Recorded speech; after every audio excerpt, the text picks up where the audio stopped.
ہر پیر سے جمعہ اپنے فیوریٹ شو نیوز آئی کو یوٹیوب پر دیکھنے کے لیے ڈان نیوز کے آفیشیل یوٹیوب چینل پر آئیے، اس کو سبسکرائب کیجیے اور بیل آئیکن کو پریس کیجیے۔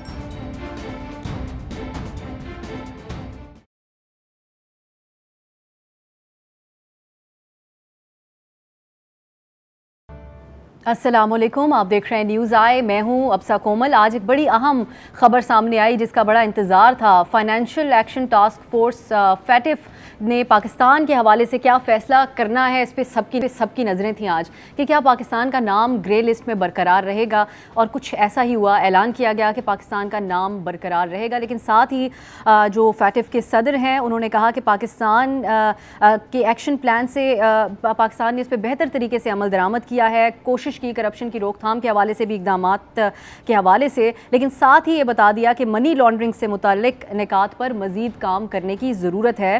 اور یہ بھی ساتھ ساتھ کہا گیا کہ یونائٹڈ نیشنز کے نامزد کردہ 1376 دہشت گردوں کو سزائیں بھی دینا ہوں گی۔ اس کی تفصیلات سامنے آ رہی ہیں کہ کیا کیا کہا گیا، جس پہ ہم پروگرام میں بات کریں گے، لیکن کچھ بریفلی آپ کو یہ بتا دیتے ہیں کہ پاکستان کا نام کب شامل کیا گیا تھا اس گرے لسٹ میں۔ جون 2018 میں پاکستان کو فیٹف کی گرے لسٹ میں شامل کیا گیا تھا۔ اس سے پہلے بھی پاکستان 2013 سے 2016 تک اس گرے لسٹ کا حصہ رہ چکا ہے، اور اس وقت دنیا کے 18 ممالک فائنینشیل ایکشن ٹاسک فورس کی گرے لسٹ میں شامل ہیں، اور دنیا کے صرف 2 ملک ایسے ہیں جو بلیک لسٹ میں شامل ہیں، جس کا خدشہ کا اظہار کیا جاتا رہا ہے بار بار۔ اور جو بلیک لسٹ میں ہیں ان میں ایک ایران ہے اور دوسرا شمالی کوریا ہے۔ ساتھ ہی یہ بھی آپ کو بتا دیں کہ گرے لسٹ میں موجود جو ممالک ہیں ان پر عالمی سطح پر مختلف نوعیت کی معاشی پابندیاں لگ سکتی ہیں، جبکہ قرضوں کی فراہمی کا سلسلہ بھی رک سکتا ہے۔ یہی وجہ ہے جس پہ کہا جاتا ہے کہ یہ بڑا اہم ہے پاکستان کے لیے فائنینشیل ایکشن ٹاسک فورس کی گرے لسٹ سے نکلنا۔ یہ جو آج خبر سامنے آئی ہے اسی پر ہم پروگرام میں بات کریں گے، اور میرے ساتھ ہیں سینئر امتیاز گل صاحب، اور صحافی اور تجزیہ کار مبشر زیدی صاحب، اور زرار کھوڑو صاحب، جن کو آف کورس ڈان کی اسکرین پر تو کسی تعارف کے آپ دونوں بالکل محتاج نہیں ہیں۔ بہت بہت شکریہ آپ تینوں کا۔ امتیاز گل صاحب، آغاز آپ سے کرنا چاہوں گی۔ پاکستان کا یہ دعویٰ بھی ہے جس کو کسی حد تک ایکسیپٹ بھی کیا گیا ہے فیٹف کی طرف سے، کہ پاکستان نے 27 میں سے 26 جو نکات ہیں ان پر عمل درآمد کر لیا ہے۔ تو کیا وجہ ہے آپ کی نظر میں جو پاکستان کا یہ اسٹیٹس گرے لسٹ کا بحال رکھا گیا ہے ابھی بھی؟ دیکھیے، بنیادی طور پہ یہ ایک اب سیاسی فیصلہ رہ گیا ہے، اور سیاسی فیصلہ اس وجہ سے ہے کہ جو ایکشن پلان تھا 27 نکاتی، اس کی بنیادی نوعیت بھی سیاسی تھی، اور وہ تھی دہشت گردی سے جڑے ہوئے معاملات، جن کے حوالے سے پاکستان کو کافی عرصے سے ذمہ دار ٹھہرایا جا رہا تھا۔ اس میں منی لانڈرنگ جو تھی وہ ایک سیکنڈری سب سیٹ تھا، کہ یعنی کاؤنٹر ٹیرر فائنینسنگ، دہشت گردی سے متعلق جتنے جڑے نیٹ ورک ہیں ان کی سرکوبی تھی، اور اس کے ساتھ ساتھ پھر ملک کے اندر یہ جو مادر پدر آزاد ہمارا مالیاتی نظام تھا، بینکنگ سیکٹر، جس کے ذریعے بہت سارے بے شمار لوگوں نے، وردی والے، غیر وردی والے، سیاستدان، جرنیل، سب نے بہت فائدہ اٹھایا سال ہر سال سے۔ تو یہ 2 بہت بڑے مقاصد تھے۔ اب وہ زیادہ تر مقاصد حاصل ہو گئے ہیں۔ پاکستان کا بینکاری نظام، میرا خیال ہے بہت سارے اس میں نقائص تھے جو دور کیے گئے ہیں، زیادہ مانیٹرنگ جو ہے بہت سخت کر دی گئی ہے، لیکن ابھی بھی جو وہ کہتے ہیں نا کہ اونٹ گزر گیا ہے یا ہاتھی گزر گیا، اس کی اب دم رہ گئی ہے، لیکن وہ دم بھی رہ گئی ہے صرف سیاسی میرا خیال ہے محرکات کی وجہ سے۔ اور ایک لحاظ سے میں سمجھتا ہوں یہ بہت اچھا ہے کہ اسی کی وجہ سے پاکستان کی جو سمت ہے جو کہ تبدیل ہوئی ہے گزشتہ 5-6 برسوں میں، جب سے فائنینشیل ایکشن ٹاسک فورس کا ایکشن پلان ہم پہ مسلط کیا گیا یا ہمیں دیا گیا، تو اگر یہ گرے لسٹ میں پاکستان رہتا ہے تو میں سمجھتا ہوں اس کے ساتھ ساتھ کافی سارے وہ امور جن کی وجہ سے پاکستان کی بیرونی ممالک میں بدنامی ہوئی تھی، وہ بھی خاصی حد تک ایڈریس ہو جائیں گے۔